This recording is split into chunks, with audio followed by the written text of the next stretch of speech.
noches, queridos hermanos. Es un gusto nuevamente estar con ustedes y compartir la palabra de Dios. Hace un par de domingos empezamos a ver el tema de la oración y habíamos visto acerca de la importancia de hablar con Dios en forma diaria y continua. Y habíamos usado un texto de cabecera que es el Salmo 145, versos 18 y 19. Solamente lo vamos a leer, no lo vamos a estudiar. Dice: cercano está Jehová a todos los que le invocan, a todos los que le invocan de veras. Cumplirá el deseo de los que le temen, oirá a sí mismo el clamor de ellos y los salvará. En esta noche vamos a ver las oraciones de los santos. Y quisiera detenerme y meditar, espigar algunos textos que nos ayuden, que nos enseñen acerca básicamente del contenido y del carácter de las oraciones de los santos.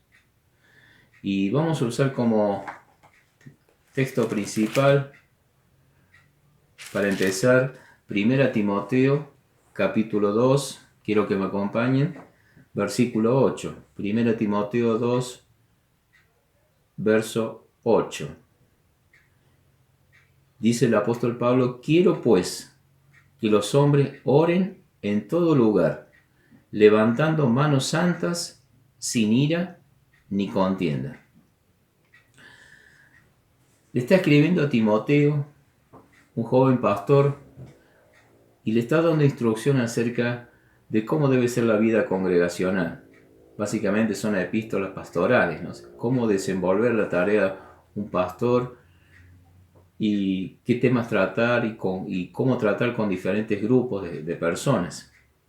Ahora, el capítulo 2, los primeros 7 versículos de este capítulo, Pablo da instrucciones de cómo debían ofrecerse oraciones a favor de todos los hombres, incluidos los gobernantes, mayormente cuando la iglesia se reúne en un solo lugar, lo que nosotros llamamos el culto público. Ahora, el texto que leímos dice: quiero pues que los hombres oren. Cuando dice Pablo quiero, no vaya usted a pensar que es una opinión personal de él, una postura propia o una sugerencia, un consejo y no un mandato del Señor. No vaya a pensar eso usted. En el versículo anterior, fíjense en el verso 7, yo fui constituido predicador y apóstol, digo verdad en Cristo, no miento, y maestro de los gentiles en fe y verdad. Él dice ahí claramente que él había sido constituido por parte de Dios como predicador, apóstol y maestro de los gentiles. Y dice allí: con toda certeza es así, digo verdad en Cristo, no miento. Entonces es él, en el ejercicio de esa autoridad dada por el Señor mismo, es que él da no consejos, no sugerencias, sino instrucciones divinas. ¿Saben por qué hago esta aclaración? Es que cuando se ha enseñado acerca de el ministerio público de la mujer, quiero hacer un paréntesis aquí.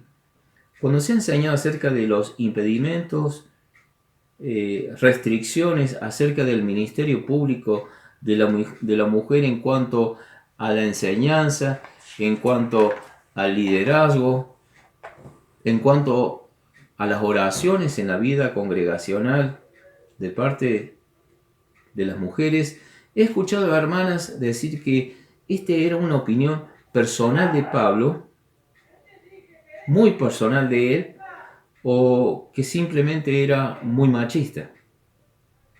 Y lo he escuchado. Debemos recordar que es el apóstol Pablo aquí quien está escribiendo, y lo está haciendo bajo la inspiración del Espíritu Santo.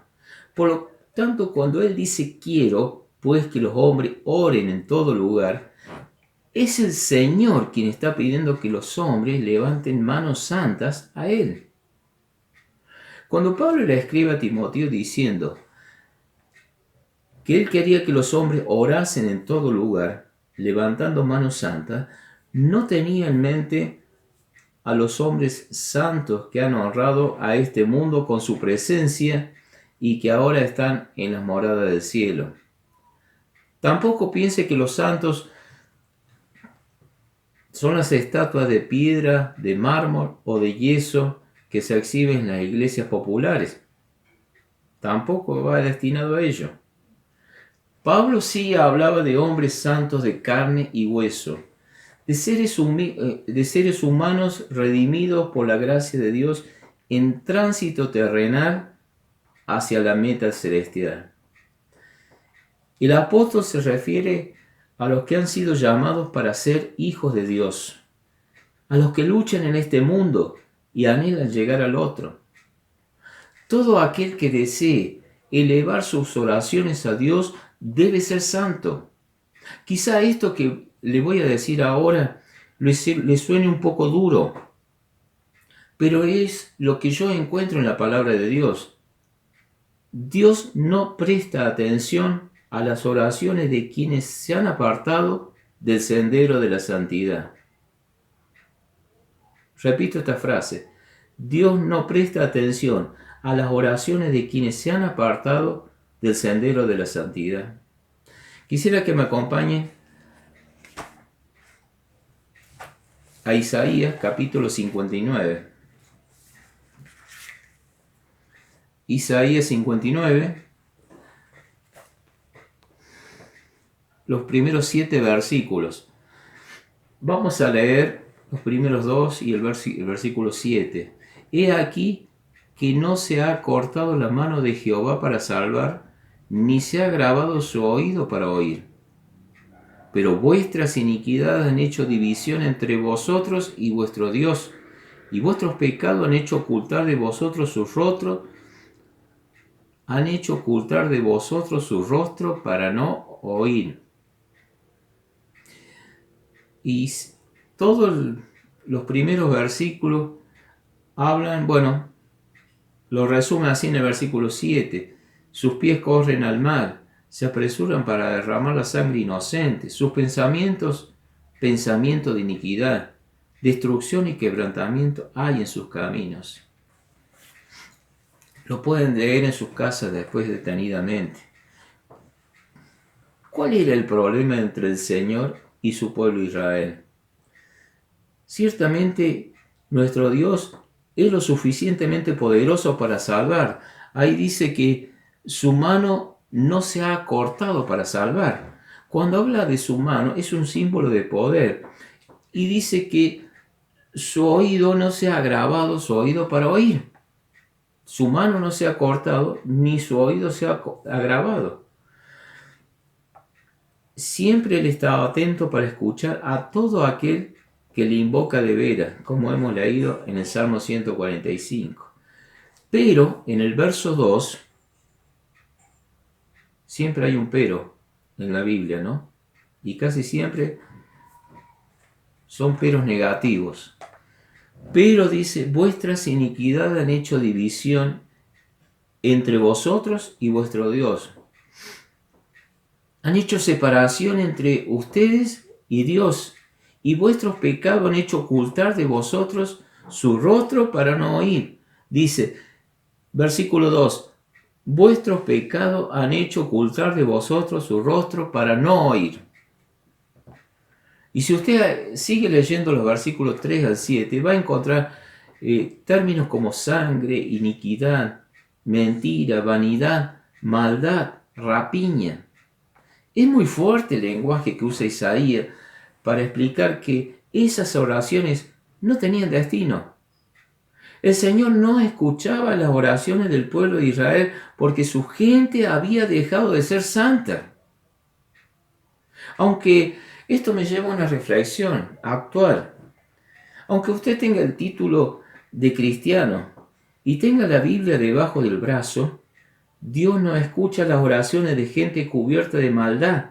Él escucha las oraciones de los santos. ¿Cómo viven los hombres y mujeres santas? Volvámonos a preguntarnos, ¿quiénes son santos? Y respondemos así: son todos aquellos que han sido lavados en la sangre preciosa de Jesucristo y que se han entregado a Él como su Salvador y Señor.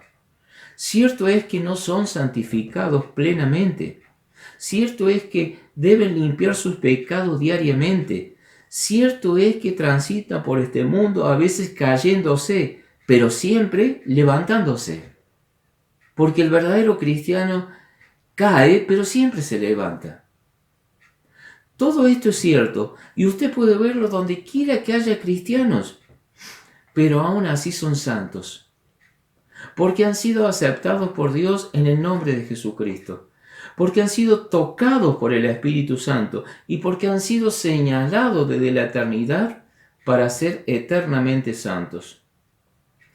El texto que conocemos bien y sabemos cantar, Primera de Pedro 2:9, dice: mas vosotros sois linaje escogido, real sacerdocio, nación santa, pueblo adquirido por Dios, etcétera, etcétera, etcétera. Real sacerdocio, nación santa, pueblo adquirido por Dios. Es por esta razón que Pedro podía hablar del pueblo creyente como con estos términos. Nación santa, pueblo adquirido, comprado por Dios. Colosenses 1:2 dice lo siguiente. Pablo escribe a los colosenses y dice Pablo, Colosenses 1:1 y 2, apóstol de Jesucristo por la voluntad de Dios, y el hermano Timoteo, a los santos y fieles hermanos en Cristo que están en Colosas. Santo en posición y fiel en la práctica, podemos decir así. Santos y fieles hermanos en Cristo. Por esta misma razón, él podía dirigir su carta a los cristianos de Colosas y llamarlos santos y fieles. Son las oraciones de estos santos que se levantan por toda la tierra y llegan al mismo trono de Dios. Quisiera que me acompañen a otro texto muy conocido, Santiago capítulo 5, verso 16. Dice así la palabra de Dios: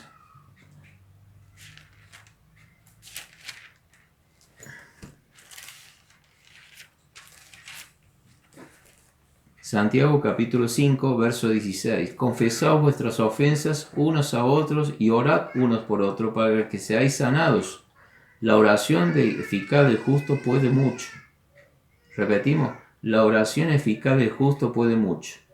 Elías era hombre sujeto a pasiones semejantes a las nuestras, y oró fervientemente para que no lloviese, y no llovió sobre la tierra por 3 años y 6 meses. Y otra vez oró, y el cielo dio lluvia, y la tierra produjo su fruto. Y oró fervientemente para que no lloviese.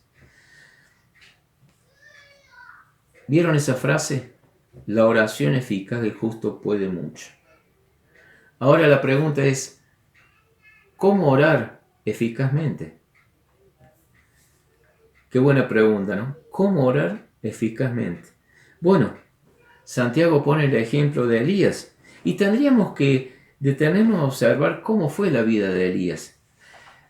La mención que hace Santiago del profeta Elías es del todo apropiada. Él vivió en una época caracterizada por la apostasía, con serios conflictos espirituales en el pueblo de Dios.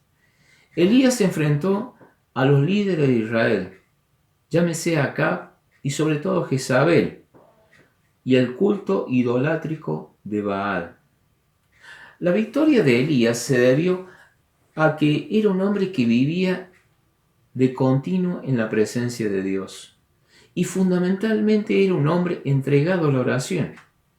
Esas, podemos decir, fueron las grandes virtudes de Elías.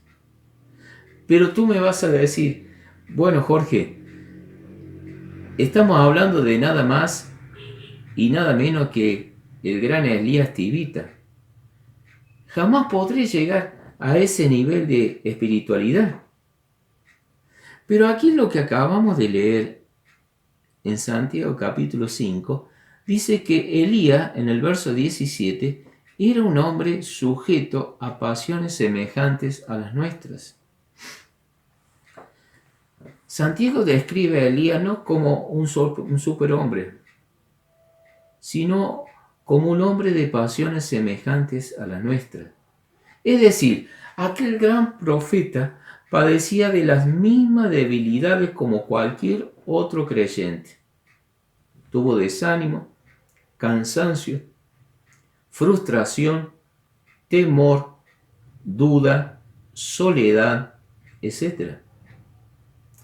Yo quisiera que me acompañes y profundicemos un poquito más en la vida de Elías para ver cómo podemos llegar nosotros a tener oraciones eficaces en nuestra vida.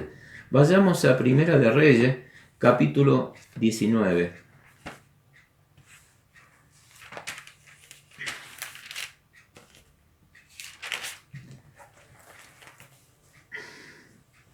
Versículo 3 y 4.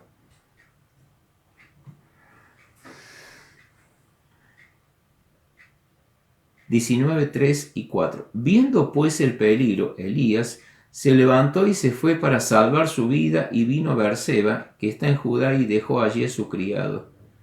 ¿De qué peligro estamos hablando? Bueno, en el versículo 2 dice que Jezabel envió a Elías un mensajero diciendo: así me hagan los dioses y aún me añada, si mañana a esta hora yo no he puesto tu persona como la de uno de ellos, de los profetas de Baal, a los cuales había dado muerte. Entonces dice el verso 3, viendo pues el peligro, se levantó y se fue para salvar su vida. Y vino a Berseba, que está en Judá, y dejó allí su criado. Y él se fue por el desierto un día de camino, y vino y se sentó debajo de un enebro, y deseando morirse, dijo: basta ya, oh Jehová, quítame la vida, pues no soy yo mejor que mis padres.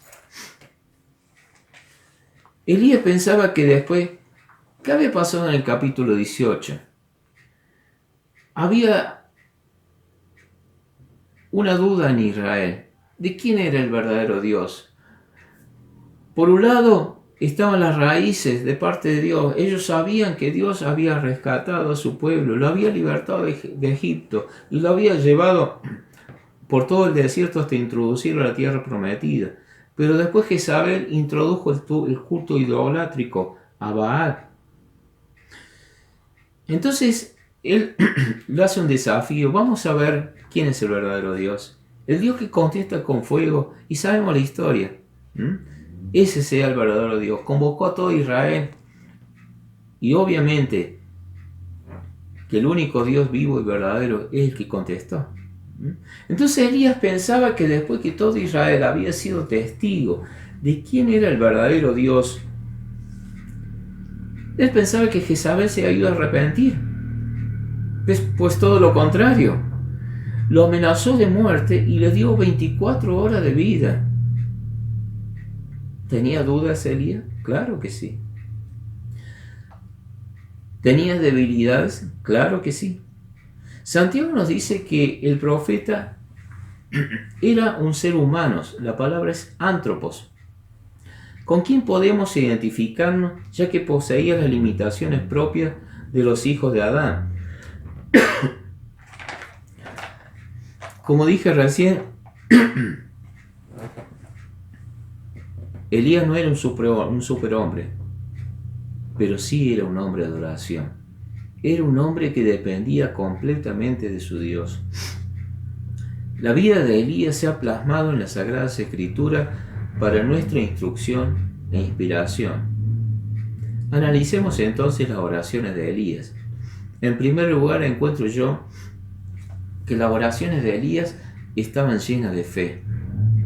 Las oraciones de Elías poseían, en primer lugar, un elemento poderoso de fe. No era fe en un poder mágico de la oración. No era fe en la elocuencia de sus palabras al orar o en el peso de una vida consagrada. Era una fe que no admitía ninguna duda. Dice Primera de Reyes, capítulo 18, verso 41. Elías habla con Acab y dice lo siguiente: entonces Elías dijo a Acab: sube, come y bebe, porque una lluvia grande se oye. Considere el momento en que Elías pide al Señor que abra de nuevo los cielos y haga descender lluvias benéficas, después de 3 años y medio de una sequía severa. Nosotros hace 4 o 5 meses que no llueve y estamos padeciendo una sequía tremenda aquí en la provincia de Córdoba, con vientos, fuego y una necesidad urgente, imperiosa de agua que estamos necesitando. Fíjense ustedes 4 o 5 meses, imagínense 3 años y medio. Ya no quedaban pastos para los animales, ni arroyos para los peces. La tierra y los árboles resecos lamentaban su tristeza al ver sus hojas caídas y sus débiles ramas. Los jardines no tenían flores, ni los pájaros semillitas que comer. Todo el país era un desierto y un cuadro de desolación completo. Mas Elías, el gran hombre de fe, con toda seguridad le dice al confundido rey: una lluvia grande se oye. ¿Podríamos imaginarnos? No lo dice el texto. Usted puede imaginarse la reacción del rey. ¿Lluvia? ¿Dices tú lluvia? ¿Lluvia en esta tierra sedienta que no ha visto una sola gota por más de 3 años? Mira ese cielo limpio, ese sol que resquebraja la tierra. ¿Dices tú lluvia? ¿De dónde sacas semejante afirmación? Elías sabe que después de la confesión del pueblo, el reconocimiento del pueblo de Dios, que el Señor era el verdadero Dios, y que acabaron con los 450 profetas de Baal, Él iba a bendecir a su pueblo con abundantes lluvias. Elías sabe que ciertamente Dios iba a oír su oración. Elías era un hombre de fe. Por eso Hebreo 11:1 dice que la fe es la certeza de lo que se espera, la convicción de lo que no se ve. Es certeza y convicción de aquello que todavía no lo podemos ver. Cada vez que usted doble sus rodillas para elevar una petición al Señor, no dude que el Señor contestará. Sea un hombre, sea una mujer llena de fe, confiando plenamente en que Dios lo va a hacer. Las oraciones de Elías estaban llenas de fe. En segundo lugar, encuentro que las oraciones de Elías eran intensas. Vamos al texto que sigamos leyendo, capítulo 18 de Primera de Reyes, versos 42 al 45. Acompáñenme conmigo. Acab subió a comer y a beber, y Elías subió a la cumbre del Carmelo, y postrándose en tierra puso su rostro entre las rodillas. Y dijo a su criado: sube ahora y mira hacia el mar. Y él subió y miró y dijo: no hay nada. Y él le volvió a decir: vuelve 7 veces. A la 7ª vez dijo: yo veo una pequeña nube como la palma de la mano de un hombre, que sube del mar. Y él dijo: ve, y di a Acab: unce tu carro y desciende para que la lluvia no te ataje. Y aconteció estando en esto que los cielos se oscurecieron con nubes y viento, y hubo una gran lluvia, y subiendo Acab vino a Jezreel. Hay otro elemento contenido en la oración del justo que puede mucho. Podría llamarse intensidad, insistencia, entusiasmo.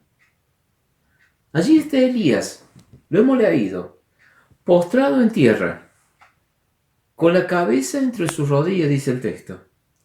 Los rayos del sol queman su rostro y una brisa sopla desde las aguas azules del mar Mediterráneo. Al norte pueden verse las elevaciones frías de las montañas y hacia abajo en el mar los campos marchitos. Espero que María Isabel, si me está viendo, espero que me lo apruebe. Y él envía a su criado. para que mire hacia el mar, mientras él allí postrado eleva su oración. El criado vuelve y dice que no hay nubes en el cielo, ni una sola indicación de lluvia. Pero Elías persiste, sigue postrado con la cabeza entre sus rodillas, orando a su Dios. 6 veces vuelve el criado con la triste noticia de que no se ve en todo el cielo señal alguna de lluvia. Pero la 7ª vez el criado vino y dijo: una pequeña nube sube como la palma de la mano de un hombre. Dios ha oído la oración de Elías. Esa nubecita se transformará en breve en torrente de agua benditas y benéficas a todo Israel. Cuando Elías ora, Dios oye. Oró sin dejar de rogar hasta que vio la respuesta de Dios claramente marcada en el cielo. Su insistencia, su intensidad espiritual no cesaron hasta que él recibió la respuesta a su súplica. Pregunto a usted, hermano, a usted, hermana, ¿cuán intensas son sus oraciones? Dice Colosenses 4:2, pueden buscarlo después. Perseverad en la oración, perseverad en la oración. ¿Está dispuesto a pedir usted 7 veces al Señor por lo mismo?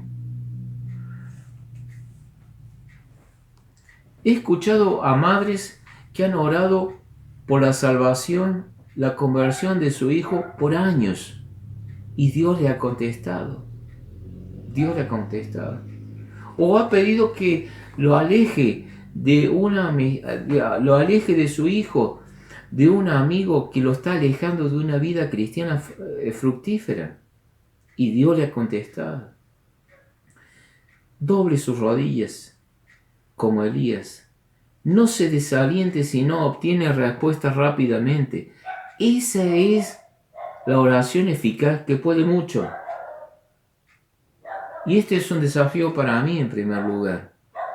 A veces no, segunda, tercera, cuarta vez le sigo pidiendo y me desaliento y abandono la petición. Elías no era así. Las oraciones de Elías eran intensas. En tercer lugar, las oraciones de Elías eran específicas. Las oraciones de Elías eran claramente específicas, concretas y claras.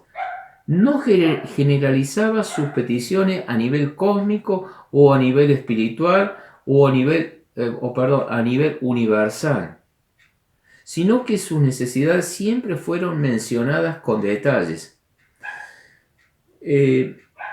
En Santiago 5:17 habíamos leído que él oró fervientemente que no lloviese, y no llovió sobre la tierra por 3 años y 6 meses.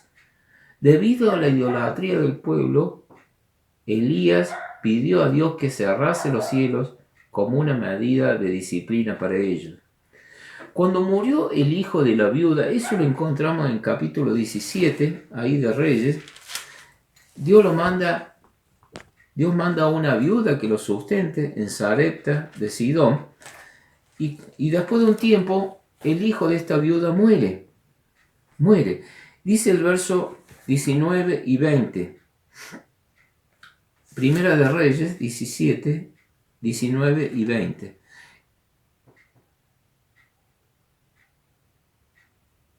Dice el verso 18: y ella dijo a Elías: ¿qué tengo yo contigo, varón de Dios? ¿Has venido a mí para traer a memoria mis iniquidades y para hacer morir a mi hijo? Él le dijo: dame acá tu hijo. Él entonces lo tomó de su regazo y lo llevó al aposento donde él estaba y lo puso sobre su cama. Y clamando a Jehová dijo: Jehová Dios mío, ¿aún a la viuda en cuya casa estoy hospedado has afligido haciendo morir su hijo? Y se tendió sobre el niño 3 veces y clamó a Jehová y dijo: Jehová Dios mío, te ruego que hagas volver el alma de este niño a él. Y Jehová oyó la voz de Elías, y el alma del niño volvió a él y revivió.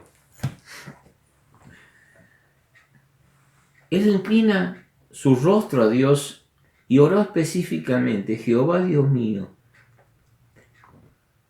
No le pidió consuelo para la viuda, no le pidió provisión, no le pidió otro hijo.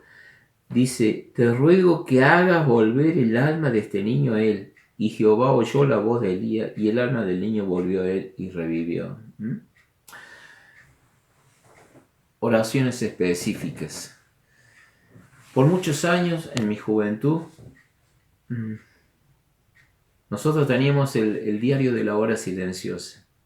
Era un devocional que usted tenía una porción y tenía que anotar qué es lo que decía esa porción con tus propias palabras, y al lado poner la aplicación para tu vida. Pero en las últimas hojas había motivos de oración. Y ahí en esa hoja tenía 4 divisiones. Tenía motivos personales, motivos familiares, misioneros y amigos o conocidos inconversos. Y teníamos que poner por qué motivos vamos a orar: por la familia, por un amigo inconverso, por algo personal, el momento en que inicié la oración y la fecha, cómo fue contestada. Esas son oraciones precisas, oraciones concretas. ¿Sabe por qué digo esto? Porque a veces escucho oraciones de hermano, dice: oramos, te pedimos por todos los inconversos de Río Ceballos. Otro hermano da gracias y te damos gracias por todo. Y otro hermano dice: pedimos por todos los hermanos misioneros, etc. Son motivos muy amplios, muy generales, pero poco específicos. No le estamos rogando al Señor por cosas concretas. Estamos generalizando mucho. Hay un dicho popular que dice que si no apuntas a nada, nada conseguirás. ¿No le parece a usted lógico y natural que si alguien se dirige a Dios, debe hacerlo claramente, con palabras que expliquen la necesidad, con términos que demuestren el interés personal, el ardor del peticionante y la urgencia del momento? Y ya para concluir, quisiera repasar con ustedes lo que hemos visto en esta noche. Empezamos hablando en Timoteo, ¿cómo son las oraciones de los santos? Allí el apóstol le dice a Timoteo: quiero que los hombres oren en todo lugar, levantando manos santas. Todo aquel que desee elevar oraciones a Dios debe ser santo. Y hemos visto en Santiago capítulo 5 que la oración eficaz del justo puede mucho. Y yo me preguntaba y nos preguntamos: ¿cómo orar eficazmente? Y la respuesta la tenemos en el mismo ejemplo que Santiago da, que es Elías. Y Elías, las oraciones de Elías, hemos visto que las oraciones de Elías estaban llenas de fe, confiando plenamente que Dios iba a contestar su oración. Las oraciones de Elías eran intensas, eran insistentes. Me hace acordar la parábola de la viuda y el juez injusto. La viuda iba tras día tras día, al juez que le pedía justicia. Hazme justicia de mi adversario. Hasta que el juez agotó su paciencia y le concedió lo que quería la viuda. Insistencia, perseverancia, intensidad en la oración. Y las oraciones de Elías eran específicas. Te pido esto, que detengas la lluvia, que cierres el cielo. Te pido que abras el cielo. Te pido por la vida de este niño. Te pido en forma concreta por esto. Las oraciones de Elías eran específicas. Y yo quisiera terminar con el último texto. No lo quiero cansar mucho, sé que es día jueves, pero quisiera terminar con el Evangelio de Lucas, capítulo 11. Es una invitación del Señor para todos nosotros. Dice: capítulo 11, versículo 9 y 10. Y yo os digo, dice el Señor, versículo 9, pedid y se os dará, buscad y hallaréis, llamad y se os abrirá. Porque todo aquel que pide recibe, y el que busca halla, y al que llama se le abrirá. Esto es lo que quería apuntar en esta noche. Esta es la invitación del Señor. Pedid, pedid con fe, creyendo que lo vamos a recibir. Buscad con insistencia, con perseverancia la respuesta y llamad en forma concreta, específica, tiene que ser la petición. Que podamos mejorar cada día nuestra vida de oración y que podamos tener gozo por la bondad del Señor al ver sus respuestas en nuestras vidas y en la vida de nuestros semejantes. A Él sea la gloria.